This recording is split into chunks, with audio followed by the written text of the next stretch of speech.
Les jeux sont faits, deel 5. We zijn hier onderaan gebleven, rechts onderaan, daar gaan we verder. Eve is net opgestaan als het ware, uit de doden, als een soort van geest of een ziel. Maar dat heeft ze nog niet in de gaten. En ze loopt de gang op en dan ziet ze daar hun dienstmeisje. En ze roept daar Rose. Mais Rose ressort un peu bouleversée, een beetje van de kaart, parce qu'elle vient de voir. Rose is net in de kamer geweest en heeft dus gezien dat Eve dood is. En daardoor is ze van streek. Eh bien, Rose, zegt Eve, où courez-vous comme ça? Waar ren jij zo naartoe? Eve demeure quelque peu surprise de voir Rose sortir du salon sans lui répondre. Dat is gek, ze gaat weg sans me répondre. Dus ja, Rose reageert niet op haar. Zelfs sans même paraître l'avoir vue ni entendu. Niet gezien, niet gehoord. Dus ook niet gereageerd op Eve. Tout à coup s'élève une voix qui, doucement d'abord, eerst heel zachtjes, puis de plus en plus sifflante, répète, Eve hoort in haar hoofd een stem, la génésie, la génésie, la génésie. Eve se remet en marche, traverse le salon, s'engage dans un long vestibule, ze hebben best wel een groot flat, et brusquement, elle s'arrête, dan stopt ze ineens. Wat hangt er tegenover haar in de vestibule? En face d'elle se trouve une large glace, spiegel, murale, dans laquelle normalement devrait se refléter son image. Als je voor een spiegel staat, dan wordt jouw image gereflecteerd. Or, welnu, wat ziet zij? La glace ne lui montre que, het beruchte, die wil ik niet hebben, ne, que, slechts. Ze ziet slechts l'autre mur du couloir. Dus ze kijkt in die spiegel, verwacht zichzelf natuurlijk te zien, maar ziet alleen maar de muur achter haar. In die spiegel, de weerspiegeling daarvan. Eve s'aperçoit, Eve voit qu'elle n'a pas de reflet. Nou, dat kennen jullie misschien uit vampierenverhalen. Vampieren hebben ook geen weerspiegeling, hebben ook geen spiegelbeeld, zo moet ik het zeggen, in de spiegel. En zij heeft dat ook niet. Dus geen vampier hoor, maak je maar niet druk. Dus ze heeft geen spiegelbeeld. Stupéfaite, dat zou ik ook zijn, elle fait encore un pas en avant om nog eens goed te kijken, maar nee, rien. À ce moment, Rose reparaît, die komt weer tevoorschijn, et s'avance rapidement dans la direction de la glace. Die komt ook voor die spiegel staan. Elle s'est débarrassée de son tablier blanc. Nou, als dienstmeisje had ze een tablier, een witte schort om. Die heeft ze afgedaan. Et elle porte la main à un sac. Elle rapporte à la main, in haar hand heeft ze een sac et un chapeau. Nou, in die tijd waarin het boek zich afspeelt, of de film zich afspeelt, dat is een tijd, dat heb je misschien wel van oude films gezien, dat vrouwen, en trouwens ook mannen, bijna niet de straat op gingen zonder hoed. Mannen hadden vaak zo'n gleufhoed op. Vrouwen hadden of een wat groter hoed of een klein hoedje, of zelfs maar een klein speld met iets erop of zo in de haren. En Rose gaat zich dat nu ook opdoen. Even kijken. Ja, hier. Sans voir Eve, die ziet ze niet. Elle s'interpose, ze stelt zich tussen spiegel en Eve op, entre sa maîtresse et les miroirs, et elle se met en devoir ajuster son chapeau. Ze trekt wat aan het hoedje dat netjes zit. En ze reageert natuurlijk niet op Eve. Ainsi, toutes les deux font face à la glace, mais seule Rose s'y reflète. Alleen die kun je zien. Eve, étonnée, uiteraard is die verbaasd, se déplace sur le côté en kijkt alternatievement, dus afwisselend, naar Rose et le reflet de Rose. Volgende bladzijde.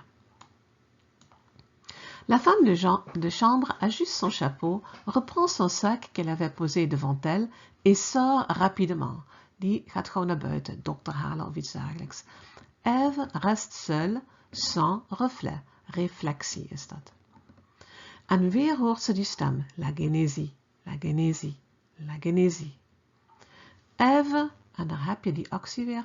Elle hausse les épaules, ze haalt haar schouders op. Volgens mij al de derde keer of zo dat we dat tegenkomen.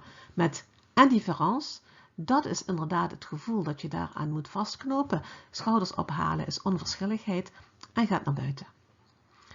En dan komt ze op straat terecht. Nee, ja, zij komt op straat terecht, maar wij zien nu een andere straat waar Pierre loopt. Pierre marche le long d'un trottoir dans une rue assez animée, druk. Il est accompagné par la voix, ook hij hoort een stem, qui augmente petit à petit, et d'autres voix ook nog een keertje, de plus en plus fort, die steeds sterker worden, de plus en plus martelé, en die stemmen die zeggen, la Genésie. Ze horen dus hetzelfde. Et Pierre marche, il marche toujours. Mais entre la lenteur de ses mouvements, dus zijn bewegingen zijn lent, langzaam, et la rapidité affairée des passants, le contraste est saisissant. Dus je hebt het contrast entre de traagheid van zijn bewegingen en de rapidité van iedereen die verder langskomt. Pierre a l'air de se mouvoir sans bruit. Het lijkt wel of hij zich sans bruit, zonder geluid beweegt. Un peu comme dans un rêve. En personne ne le remarque. Net als Rosa, die ziet Ève ook niet. Niemand schijnt hem te zien. Personne ne le voit. Nou, en dan wordt daar een voorbeeldje van gegeven. Zo zie je bijvoorbeeld deux passants qui se rencontrent. Twee voorbijgangers die komen elkaar tegen. Le premier tend la main, strekt zijn hand uit à l'autre. En Pierre, die denkt que ce geste s'adresse à lui, die steekt ook al zijn hand uit, avance la main. Maar les deux passants se rejoignent moet ik zeggen, et s'arrêtent devant lui pour bavarder. Dus die geven elkaar een hand en blijven vlak voor zijn neus praten. Hebben helemaal niet in de gaten natuurlijk dat hij daar staat. En Pierre, die moet dan les contourner, moet om ze heen lopen pour poursuivre son chemin. Son visage exprime avec une teinte d'indifférence, daar heb je het weer, amusé, een beetje geamuseerde onverschilligheid, denkt hij, nou, ze zijn wel een beetje grossier, ze zijn wel een beetje onbeleefd. Il fait encore quelques pas et reçoit dans les jambes, wat krijgt hij over zijn benen heen? Le seau d'eau que une concierge jette devant le seuil de sa maison. Nou, grote gebouwen, en vooral ook rijke gebouwen waar rijkere mensen wonen, die hebben een concierge. Nou, die hebben wij ook op school, hè? Die zorgen voor het gebouw. En dat doet een concierge in zo'n appartementengebouw ook. En die heeft schoonstaan maken. En ze heeft dat met water gedaan, met eau. En het water zat in een seau, in een emmer. Nou, en die emmer water, die gooit zij naar buiten, over de jambes, over de benen van Pierre. Pierre s'arrête et regarde son pantalon. En wat ziet hij? Die pantalon is absolument sec, droog.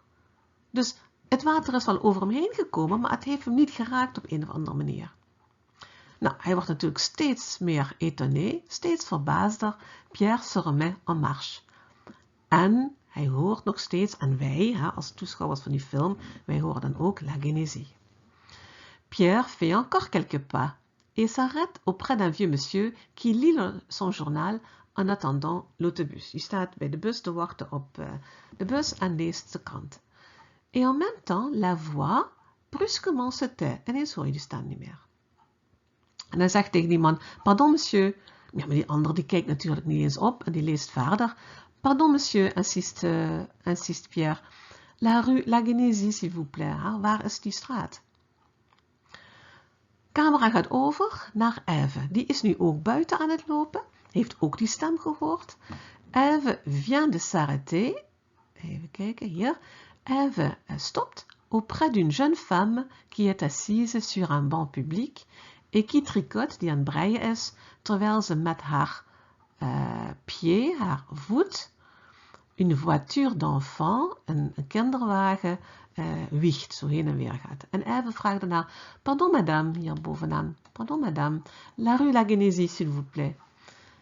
Ja, Je zult hier hetzelfde zien. Die vrouw ziet haar ook niet. La jeune femme, qui n'a rien entendu natuurlijk, se penche vers la voiture, buigt zich over die kinderwagen et commence ses petites agaceries bétifiantes, begint in zo'n kindertaaltje te praten tegen dat kindje. Camera zwaait weer naar Pierre toe. Op straat. Le vieux monsieur lit toujours son journal, die is nog steeds aan het lezen, en souriant.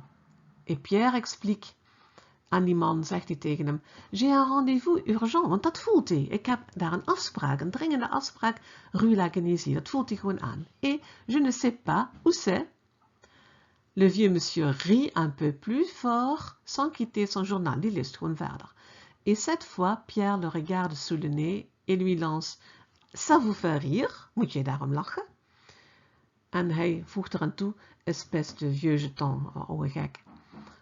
Le vieux monsieur rit de plus belle, lacht nog harder en Pierre zegt nog een keer, oude gek, vieux jeton. À ce moment, un autobus vient stopper devant l'arrêt, want ze staan bij de bushalte. Eindelijk komt die bus eraan. De schaduw van die bus, son ombre, passe sur le vieux monsieur, mais sans se projeter sur Pierre. Dus die schaduw valt wel over die man heen, maar niet over Pierre, qui demeure parfaitement en lumière, die gewoon in het licht blijft. Le vieux monsieur, tout souriant, quitte le trottoir, monte dans l'autobus qui démarre. Dus we zien hier dat beide een aantal ontmoetingen hebben en dat niemand hen lijkt te zien. Ja, ze zijn er ook niet, hè? Ze zijn alleen maar in geest daar.